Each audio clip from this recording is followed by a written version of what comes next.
This Shabbat, which is Shabbat Zachor, a Shabbat of remembering. What is it exactly, again, that we are supposed to remember? Let's start with this. We're going to read the story of a wicked man named Haman this coming week, who was so wicked. You got me that time. He was so wicked that he was identified with Israel's arch enemy Amalek. Our rabbis differ as to whether or not he actually was descended from Amalek or whether he was just a kindred spirit. But what we do know is that Haman followed their lead. He used his power to prey on the weak and the vulnerable. Attempted, thank God, was unsuccessful in trying to destroy the lives of innocent women and children. Does this at all sound familiar to us? This Shabbat Zachor with Purim next Wednesday, we also remember the heroic actions of two Jews who drew a line in the sand and said enough is enough. Even though they knew the odds were stacked against them, they decided they were going to fight the good fight to try and win. Mordechai knew the cost of doing nothing. And so he went to his niece, Queen Esther, who did what she could, and through their brave efforts attempted to stop the slaughter. Again, I ask, does this sound at all familiar to us sitting in this room today? And this Shabbat Zachor, we remember the brave Jews of Shushan, because even after Haman and his sons were vanquished, Ganuk, we're good. The Megillah tells us these Jews understood they had a responsibility to go out and help eradicate evil from the world, because they understood that nowhere would be safe for their children. The world would not be a safe place in a world where the strong could go and prey on the weak. That was not tenable then, and my friends, it is not tenable now. We don't have to remember because we are living it. The art of the Megillah is happening in the world right in front of us as we speak. We have our wicked, wicked man, and Putin is his name, sir. Putin has spent the better part of this week doing what Haman was prevented from doing: bombing hospitals, massacring refugees, killing innocent women and children.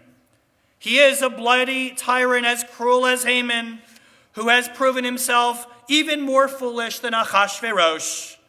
As the world unites against him, he is a worthy recipient of the moniker Amalek. This Shabbat Zachor, we also look at our world and we see two brave Jews, President Zelensky of the Ukraine and Israel's Prime Minister Naftali Bennett. President Zelensky, like Mordechai, could have used his royal ties to skip town. He was even offered the opportunity to do so. Yet Zelensky understands, like we understand, what will happen if we cower before a bloody tyrant. And so he said he didn't need a ride. He needed some weapons to fight back. And understanding the cost of what annihilation would mean to the 40 million people who call Ukraine their home, he went to Prime Minister Bennett, desperate. And so on Shabbat, to save lives, the only other Jewish leader in the world got on a plane with the courage of Queen Esther to see the bloody tyrant, President Putin. Not only calling for him to stop the fighting, but asking him to save the lives of an Am Mifozar U'Miforad Bein Ha'amim, the one nation who is spread among all others, the Jewish community in the Ukraine. Unfortunately, friends, for us, the Purim epic, the real-life Megillah we are watching unfold, is not over. And so here we are, like the Jews of Shushan, and we must fight back at whatever means we have to preserve and protect the life of the innocent. Look, no doubt the Jews of Shushan also complained and kvetched about higher gas prices. But it is a small price we must all pay to prevent the strong dominating the weak, as Putin the Amalekite makes the world less safe, not only for over 40 million people in the Ukraine, but for we and our children here in the United States as well. Folks, we can all get real for a moment together. As Jews, when we watch the events in the news, for us, this is a historical tragedy that is a double tragedy. Before World War II, we forget history has such a short view and perspective. There were 1.5 million Jews living in the Ukraine. Today, there are maybe 100,000. 70 years ago, the Ukrainians were not our friends. Let's not forget that. In the Ukraine, our ancestors went to gas chambers.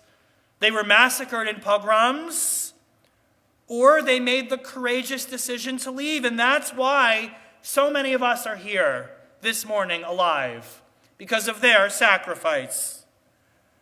We hear the name Lviv, and we mourn Lvov.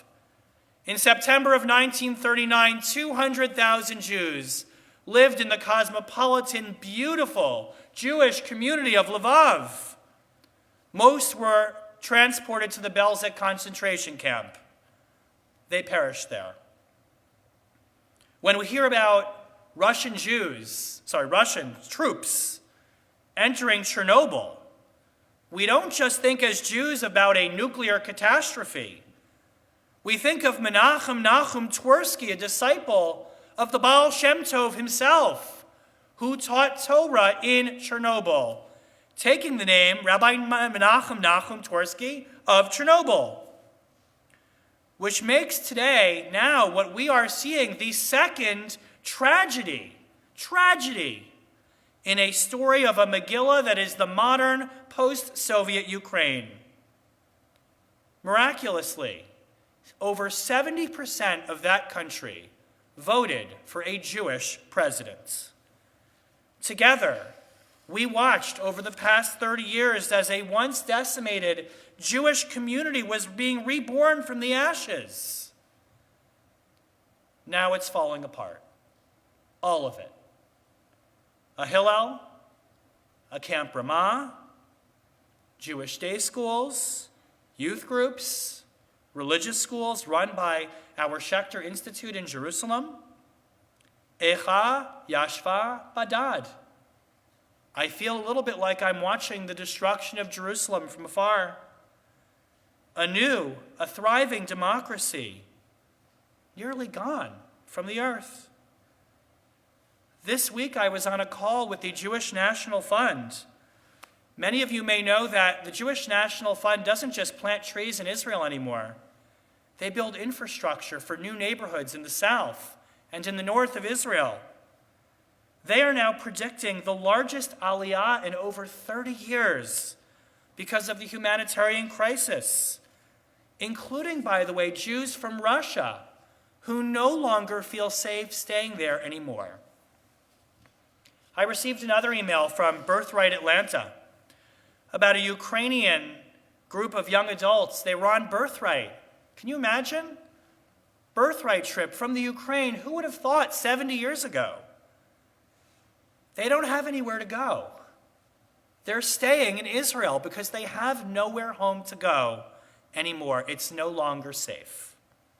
One of them is waiting for his wife and child to cross over the border into Poland to see them again. Friends, it's too soon. We don't know whether the story we are watching unfold around us is going to have a happy ending like Purim. But this Shabbat of Zachor, a Shabbat of remembrance, I do want you to remember just two things.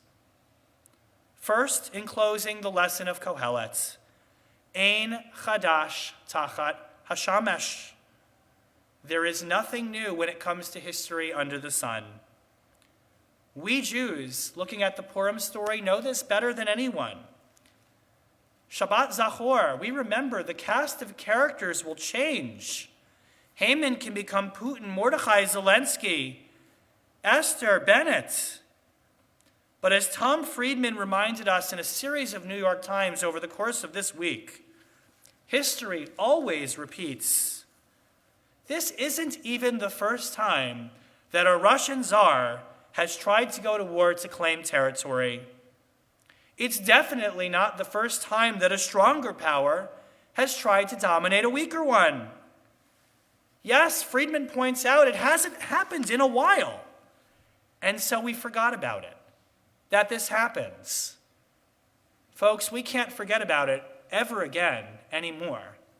We can't let our guard down for even a moment, which is why I believe it is so important and necessary that we are celebrating Purim this week, because we cannot forget that Purim is one of those few holidays, there's only 2 of them, in which God does not intervene to save us. Purim's heroes don't split the Red Sea. God's name isn't even in the Megillah itself. It is the story of Esther and Mordechai, Zelensky and Bennett, and the Jews of Shushan and the Jews in the Ukraine. Folks, it's the story of us and what we must now do to fight back and reclaim the free worlds. I've been saying it for the past few weeks, and I'm going to say it again. Folks, please give to the Jewish Federation campaign, an emergency Ukraine effort, to the Masorti movement. Give to organizations like the Jewish National Fund, who right now are building new neighborhoods in Israel to absorb the tens of thousands of refugees they are expecting. Give to the Joint Distribution Committee and others who are doing the work to help our poor Jewish brothers and sisters as they try to flee the Ukraine. Recently, it was pointed out again in the news how interesting it is that 70 years ago, Jews fleeing the Ukraine would never want to be identified as Jews when they got to the border. It could cost them their lives. Now everyone wants to be Jewish when they cross the border, because Jews are immediately given help, are taken care of, and God willing, put on flights to Israel. Zechor, Gedenk. This Shabbos we must remember and never forget how often art imitates life. And we must never forget this, Zachor, so someday we can look at our children in the face when we come back to Shabbat Zachor 20, 30, 40 years from now, and we can tell them that we did our part to try to eradicate evil from the world for them too. Shabbat Shalom.